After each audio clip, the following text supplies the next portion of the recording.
Growing up as the youngest in the Morrison family meant I was always treated like the family afterthought. While my brother Jake got praised for every minor achievement, I was consistently dismissed as the quiet one who would never amount to much. My parents had a way of making me feel invisible, especially when it came to anything important. The pattern started early. When Jake graduated high school with C's, they threw him a party. When I graduated valedictorian 3 years later, they said congratulations, and moved on to discussing Jake's latest job prospects. When Jake got his first apartment, they helped him move and bought him furniture. When I bought my first house at 25, they said it was probably too much responsibility for someone my age. That house became my sanctuary. It was a modest 2-bedroom in a quiet neighborhood. Nothing flashy, but it was mine. I'd saved every penny from my government job, working extra shifts and living frugally to make the down payment. The day I got the keys, I called to share the news with my family. "You bought a house?" Mom had sounded skeptical. "Are you sure you can afford the payments?" "It's a good investment," I'd replied, trying to keep the excitement in my voice. "Investment?" Jake had laughed in the background. "She can barely afford car insurance. This is going to end badly." Dad had taken the phone. "Honey, maybe you should have talked to us first.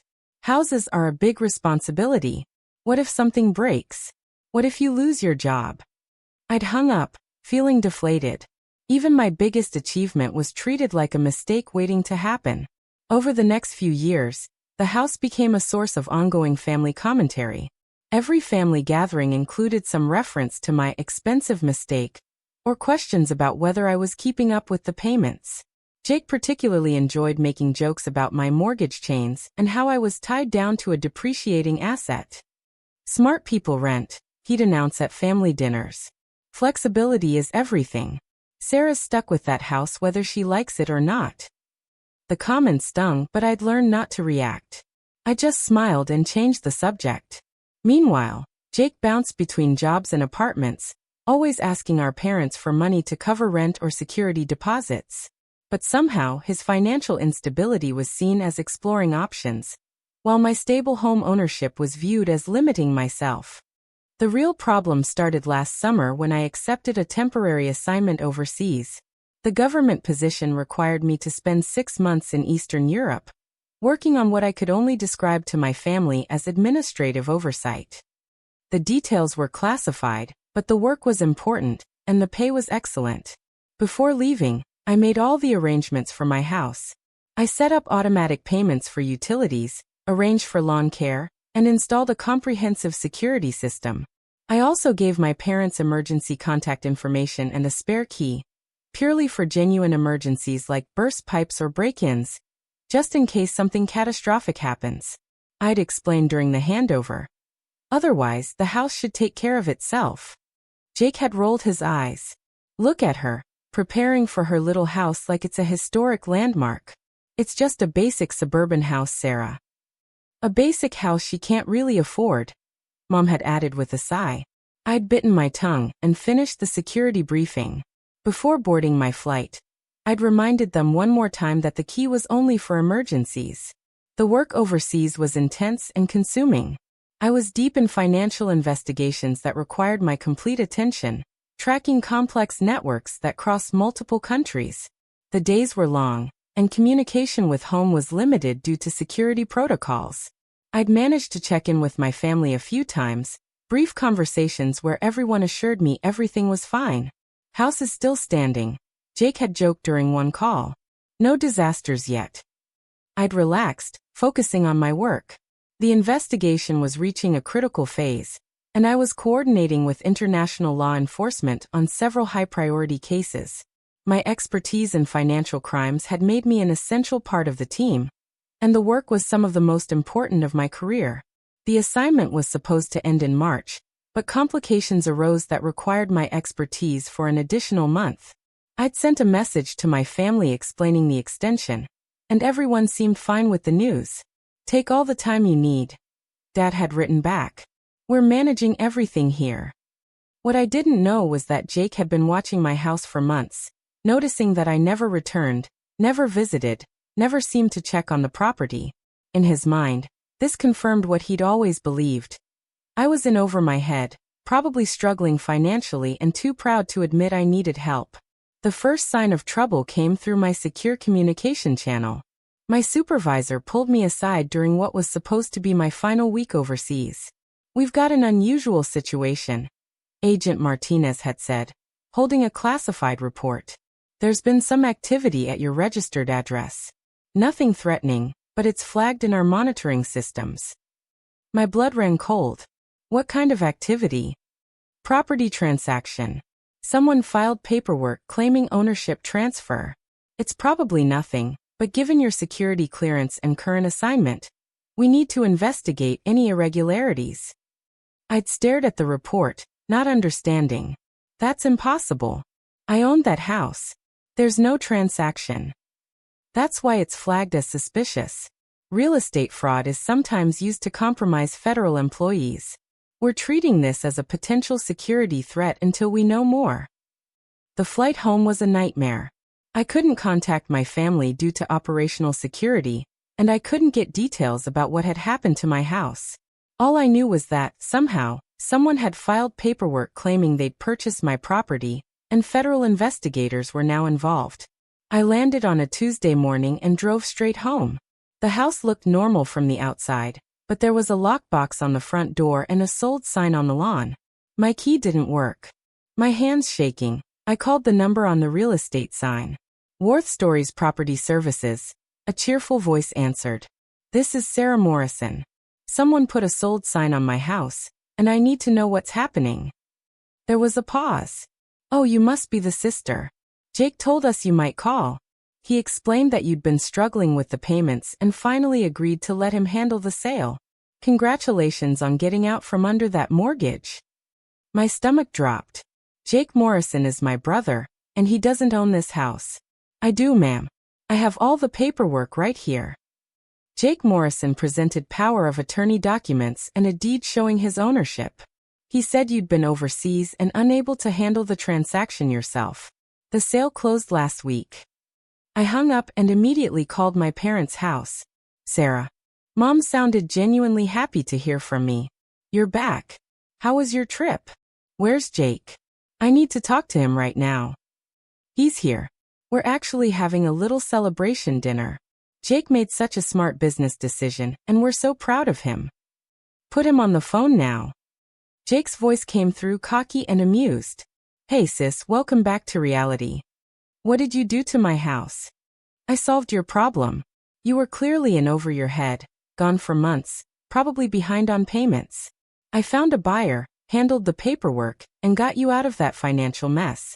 You should be thanking me." "That wasn't your house to sell." "Sarah, honey." Dad's voice cut in on speakerphone. "Jake showed us all the financial documents. You were 3 months behind on payments. The bank was starting foreclosure proceedings. Jake saved your credit rating." I felt like I was losing my mind. "That's impossible. All my payments are automatic. I haven't missed a single payment in 3 years." "The bank records don't lie," Jake said smugly. "Look, I know this is embarrassing, but I handled it quietly. The buyer was willing to take over the debt and pay you a small amount to walk away. You actually made $15,000 after all the fees." "Where's my $15,000? "I deposited it in your account, minus the money you owed me for handling everything. But that's not the point. The point is you're free now. No more house payments you couldn't afford." I was hyperventilating. "Jake, I need you to listen very carefully. I never missed a payment. I never gave you permission to sell my house, and I never signed any power of attorney." "Sarah, we have your signature on all the documents," Mom interjected gently. "Maybe the stress of that job overseas affected your memory." That's when I realized what had happened. Jake had forged my signature, probably using documents he'd seen over the years. He'd somehow convinced a real estate agent and a title company that he had the right to sell my house. And my family believed his story about missed payments. But what Jake didn't know, what none of them knew, was that my house wasn't just any property. Due to my security clearance and the sensitive nature of my work, I'd been required to register my address with federal authorities. My property was monitored as part of national security protocols, and any unauthorized transactions would trigger an immediate investigation. I need to come over, I said quietly. We need to discuss this in person. Of course, Dad said warmly. Come celebrate with us. Jake's already talking about investing your portion in his new business venture. I drove to my childhood home in a daze. The familiar living room was decorated like a party, with a "Congratulations, Jake" banner hanging over the fireplace. My brother was holding court in Dad's recliner, telling the story of how he'd rescued me from financial disaster. And the best part, Jake was saying as I walked in, is that she doesn't have to worry about property taxes or maintenance anymore. I basically gave her back her freedom. There she is. Mom hugged me tightly. We're so proud of Jake for looking out for you. I looked around the room at my family's happy faces. They genuinely believed Jake had done something wonderful. In their minds, I was the irresponsible younger sister who'd gotten in over her head, and Jake was the hero who'd cleaned up my mess. Tell me exactly what happened, I said, sitting down across from Jake. It's pretty simple, Jake began, clearly enjoying the attention. I noticed you never came back to check on the house. Neighbors mentioned they hadn't seen you in months. I drove by and saw the lawn was getting overgrown despite the service.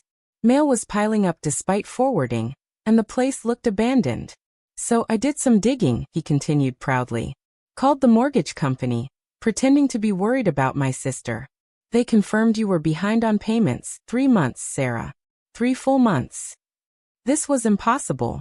I knew my automatic payments were working. I checked my accounts regularly, even from overseas. So I went to the bank, Jake continued. Explained the situation.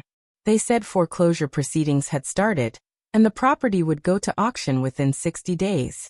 That's when I knew I had to step in. How did you get the legal right to sell? I asked carefully. Jake pulled out a folder of documents. Power of attorney. Lucky thing you signed this before you left for your mysterious job. He handed me a document with my signature at the bottom. The signature looked perfect, too perfect. Jake had always been good at forgery, a skill he'd used in high school to sign his own report cards. I don't remember signing this, I said quietly. You signed it the day before you left, Jake said confidently. You said it was in case of emergencies. Don't you remember? You were really stressed about leaving the house. The room full of family members nodded sympathetically. In their version of events, I'd been overwhelmed, and Jake had stepped up to help. The buyer was great, Jake continued. A nice young couple, first-time homeowners. They were pre-approved for the full amount and willing to close quickly. Honestly, Sarah, you should see how happy they are. They're planning to start a family in your old house. And you handled all the paperwork? I asked. Everything. Title transfer, mortgage payoff, even coordinated with the real estate agent. I saved you thousands in commission by finding the buyers myself. Jake was beaming with pride. Sold your little house for $300,000, he announced dramatically, clearly having practiced this moment. The family burst into applause. Finally making smart decisions. Mom cheered. I said nothing and smiled, my mind racing. Jake had no idea what he'd actually done. He thought he'd sold a simple suburban house, but he'd actually illegally transferred federal property under active security monitoring.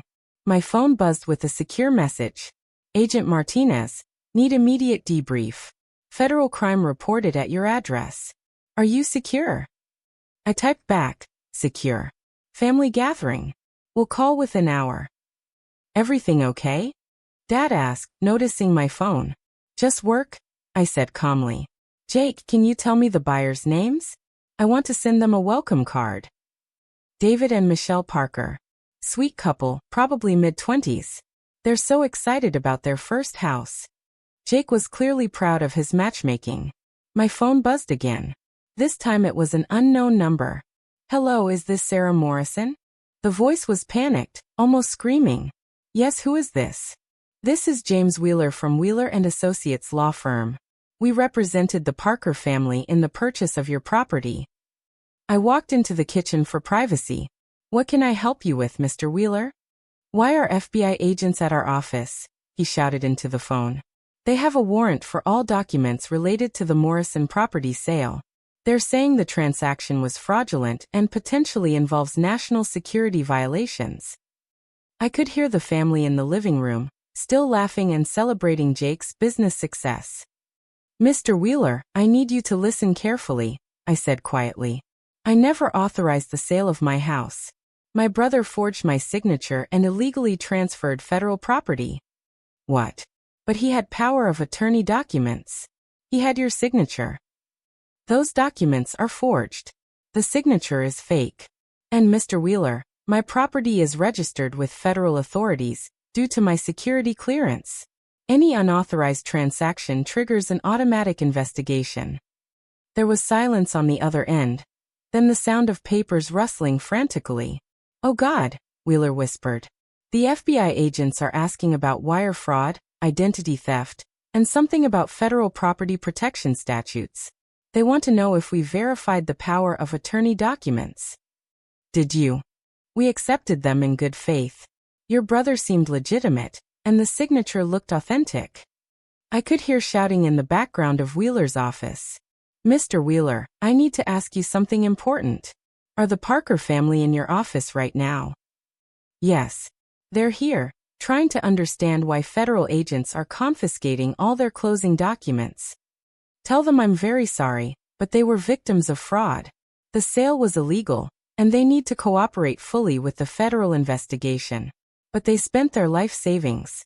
They took out a mortgage. They've already moved in. The FBI will handle the financial recovery process. Right now, everyone needs to focus on cooperating with federal investigators." I hung up and walked back to the living room, where Jake was still holding court. "Who was that?" Mom asked. "The buyer's lawyer," I said calmly. Jake perked up with interest.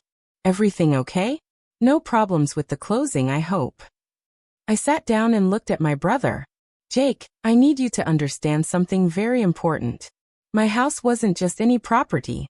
Due to my job and security clearance, it's registered with federal authorities. Any unauthorized transaction triggers an automatic investigation." Jake laughed. "Come on, Sarah. It's just a regular house in a regular neighborhood. Don't be so dramatic. The FBI is currently confiscating all documents related to the sale," I said quietly. "They're treating this as wire fraud, identity theft, and illegal transfer of federal property." The room went silent. "That's ridiculous," Dad said after a moment. "Jake was helping you out of a bad situation." "There was no bad situation. I never missed a payment. I never signed a power of attorney, and I never gave anyone permission to sell my house." Jake's confidence was starting to crack. "But the bank confirmed you were behind on payments." "Jake, did you actually speak to my mortgage company, or did you call a different number?" His face went pale. "I called the number I found online." "What name did you give them?" "I said I was Jake Morrison, your brother, and I was concerned about your property." I nodded slowly. "And they gave you detailed financial information about my mortgage over the phone, based on nothing more than sharing my last name?"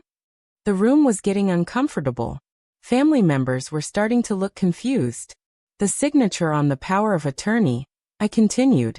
"Can you tell me when and where I supposedly signed it?" "The day before you left. In your kitchen." "Jake, I left from the airport directly from my office.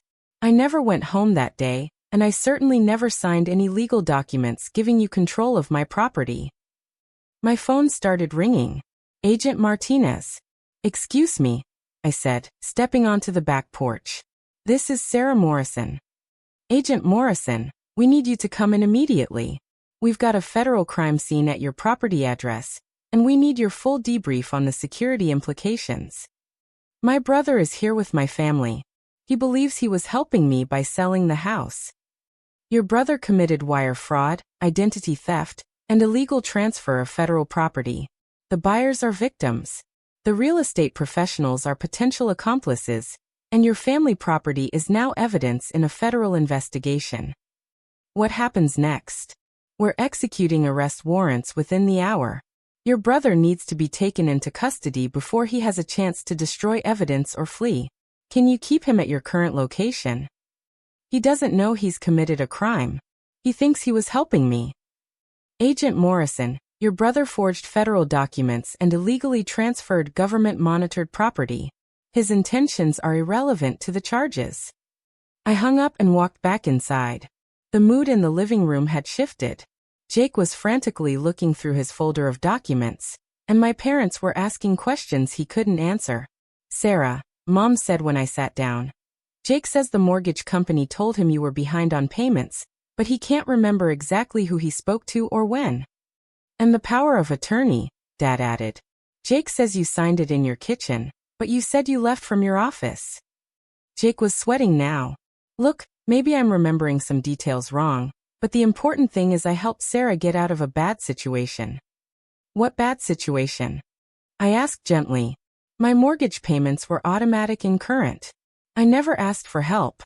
And I certainly never signed any documents giving you legal control of my property. But the foreclosure notices, Jake started, then stopped. What foreclosure notices? I saw them in your mailbox, Jake. I had mail forwarding set up before I left. All my mail was being sent to a secure federal facility. There was no mail in my mailbox. The room was silent except for the sound of Jake's papers rustling as he frantically searched through the documents. Maybe there was some confusion, Mom said hopefully. Maybe Jake misunderstood the situation but was trying to help. The problem, I said carefully, is that Jake forged my signature on legal documents and illegally sold federal property. Even if his intentions were good, those are serious federal crimes. Jake stood up suddenly. This is insane. It's just a house, a regular house in suburbia. There's nothing federal about it. My security clearance requires registration of my primary residence with federal authorities, I explained. Any unauthorized transaction triggers an automatic investigation. Security clearance for what? Dad asked. You said you worked in administrative oversight. I looked around the room at my family's confused faces.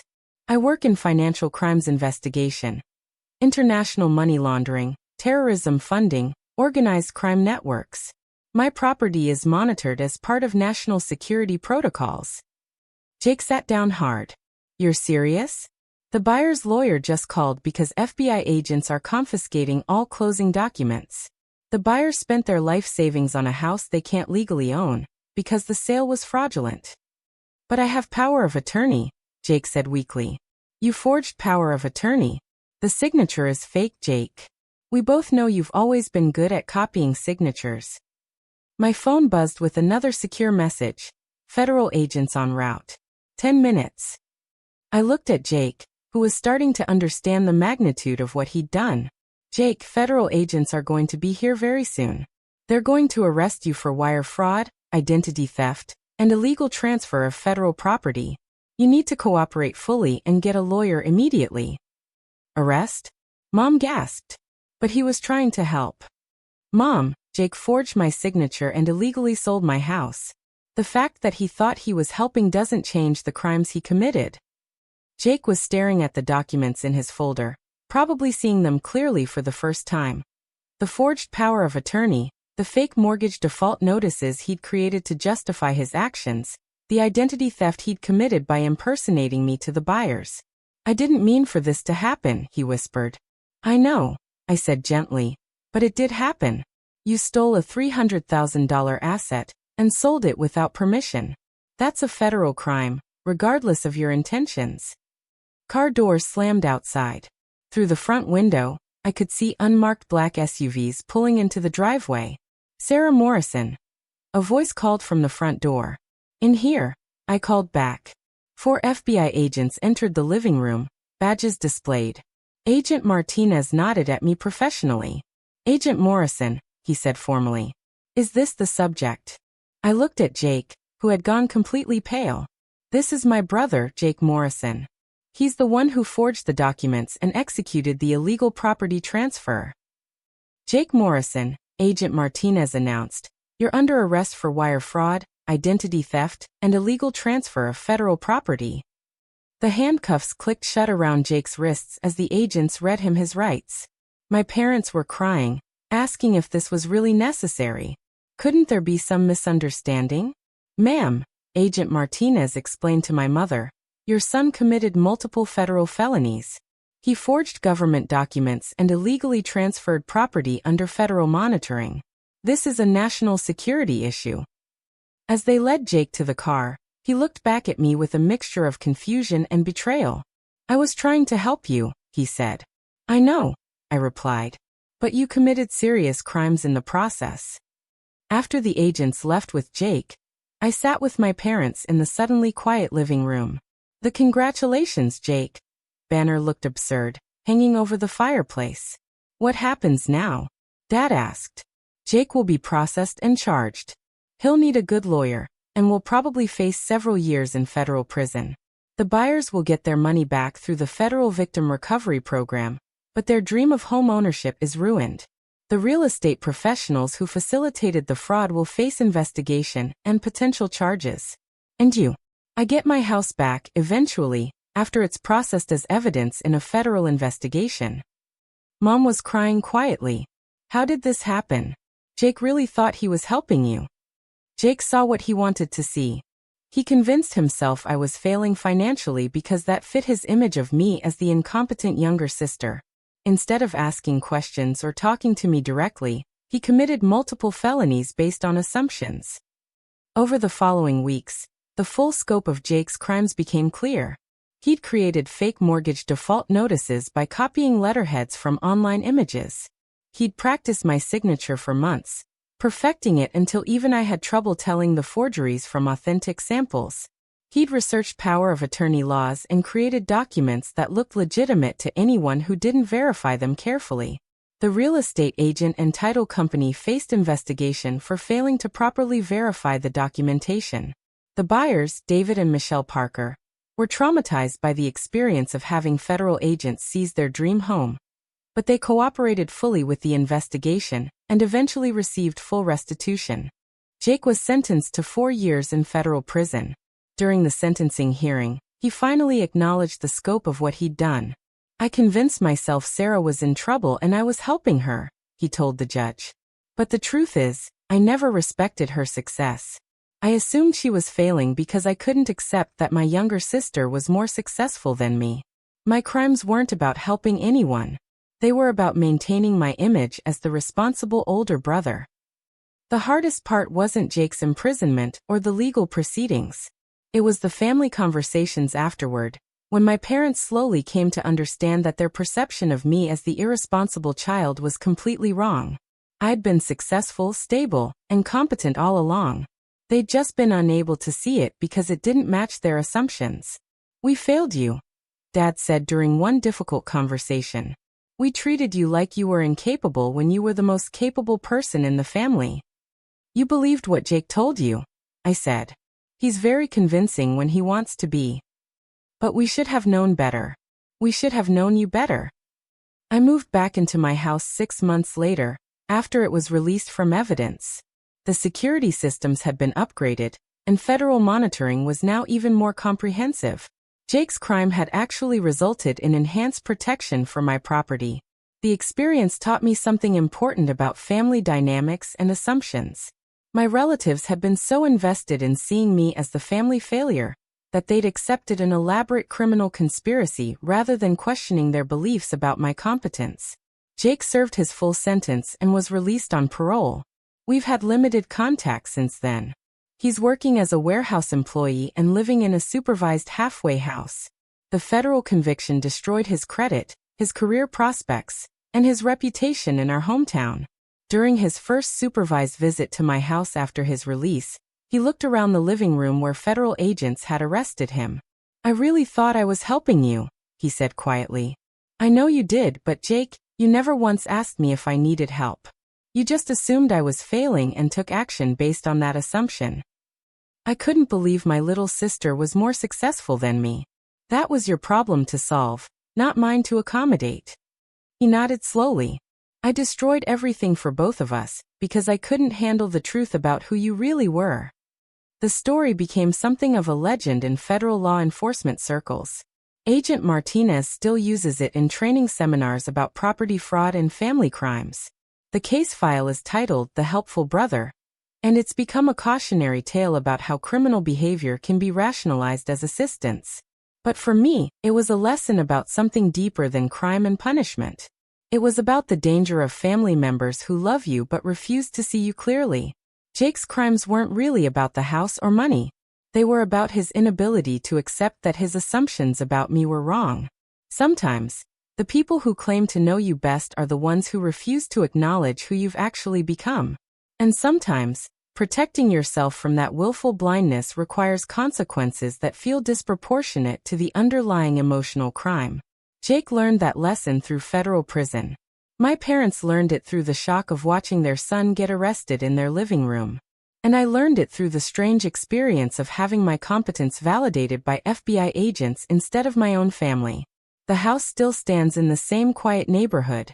The buyers, David and Michelle Parker, eventually found another home and sent me a card thanking me for cooperating with the investigation that returned their down payment. The real estate agent lost her license. The title company implemented new verification procedures. And Jake learned that assumptions about family members can become criminal acts when those assumptions drive you to forge signatures and steal federal property. I still get Christmas cards from Agent Martinez. Last year's card read, "Hope your family dynamics are less exciting these days." They are, but it took federal intervention to make that possible.